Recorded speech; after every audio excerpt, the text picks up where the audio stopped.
ایک مرتبہ حضرت علی جنگ نہروان کے لیے اپنے گھوڑے پر سوار ہو رہے ہوتے ہیں کہ ایک نجومی مولا علی کے پاس آتا ہے اور کہتا ہے کہ اے علی، یہ جنگ آپ مت لڑیں کیونکہ آپ کا ستارہ گردش میں ہے، آپ یہ جنگ بری طرح ہار جائیں گے۔ مولا علی اس کی بات سن کر گھوڑے سے نیچے آ جاتے ہیں اور اس نجومی کو کہتے ہیں کہ اچھا تم ستاروں کے حال جانتے ہو؟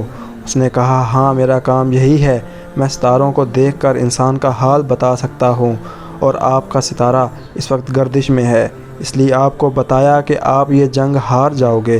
مولا علی نے اس نجومی کو کہا اچھا، وہ سامنے ایک گھوڑی ہے جو پیٹ سے ہے، بتاؤ اس کے پیٹ میں نر ہے یا مادہ ہے؟ اب وہ نجومی خاموش رہتا ہے۔ مولا علی نے کہا تم تو کہہ رہے تھے کہ میں ستاروں کے حال جانتا ہوں، یہ تو تمہاری نظروں کے سامنے ہے، تم اس کا حال بھی نہیں جانتے۔